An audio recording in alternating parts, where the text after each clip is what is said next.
Hi, I'm Matt Schwartz, Chair of the Worksite Wellness Council of Louisville. I'm here with Todd Shickel, who's with Elements Financial out of Indianapolis.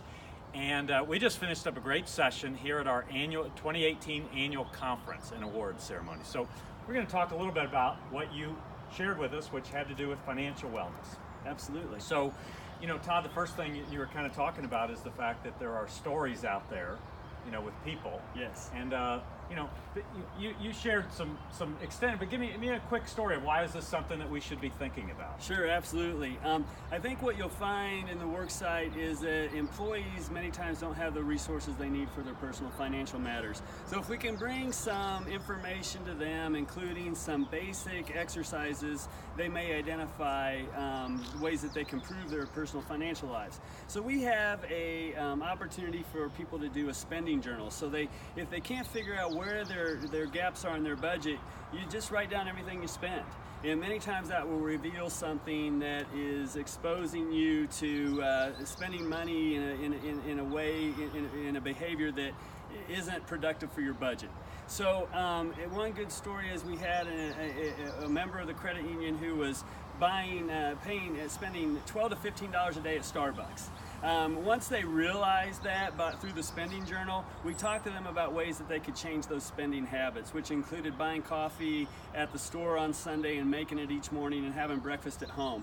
It reduced their income or their spending from about $12 a day to $2 a day, and therefore they had an additional $10 of income, which we then encouraged them to save. So it comes down to change spending behaviors, change saving behaviors, and you'll find ways to come out of your personal financial crisis. Yeah, and you talked about, obviously there's three ways to kind of tackle this deal. Increase income, reduce expense, and then save more, and Yes. You hit on the two. And you also, I guess you talked about the fact that it can have an impact on not just the person, but it does have an impact on the business. So Absolutely. And I want to talk about both, but from a business perspective, we talked at the very beginning about some of the things that impacts people, because if I'm thinking about financials, I may not be thinking about what I'm supposed to be doing. Absolutely. So for an employer's perspective, that's the challenge. There's statistics out there and a lot of information that shows that many people, approximately 40%, are dealing with personal financial matters on a weekly basis and could be spending as much as 3 hours per week thinking about or dealing with a personal financial matter. So while they're at work.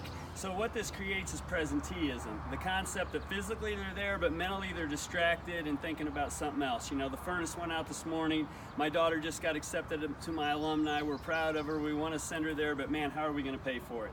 And so those things are part of life, and they will distract us from our daily work. And many times we can see a loss of productivity due to those distractions. So then you talked about some of the ways that you can build this into your culture. So, Yes. You got a workplace, you got folks there every day. We're spending more time at work than we probably are at home. Yep. So what are some of the things that we should think about in terms of building it into our culture? Absolutely. So I think that you have to establish a culture of engagement and a culture of well-being, and then once that's part of your culture, so that's done through various different social activities, it's done through community activities, it's done through personal development of individuals. But if you have some of those things going, then just to add in financial well-being as another tool and another resource for your employees makes it fairly seamless. So if the culture isn't there to engage employees and have a pattern of activities and things for them to do, it may be a little bit more difficult to get the buy-in. But as you start to do those things and employees get used to you bringing resources to them, ultimately they will begin to thrive and they will begin to come to more of those events and participate. They begin to build trust and loyalty, and then once it's part of the culture, it becomes just another great resource for employees. Well, and you said, if you meet people where they are, and a lot of people Absolutely. are not sitting with plenty of spending, Right. cash, etc., then you can really help them. Absolutely. If you're telling someone to invest 10% of their income into their 401k and they're having trouble paying the mortgage, well, they're not going to feel real good about themselves when they leave that meeting. But if we can give them some other tools to position them so that they have a healthier budget, which then it eventually creates some additional income, and now they can contribute to their 401k. So to go from ground zero to contributing to 401k is a little aspirational. We've got steps in between there to get them to that point. So hey, whatever their stage of their financial lives they're out, let's meet them there and let's work with them from that point forward and build off of that. And maybe the closing thought is that, why do we do it? Yeah, it has some impact on the business, but it really can change lives significantly because, again, that is what it is the most stressful thing to be dealing with financial issues. Yes. If you can show somebody that they can set a goal about a personal financial matter and then attain that goal, it builds confidence, it makes them feel more a part of the organization and a part of their community, and then it opens their world to many other opportunities and ideas.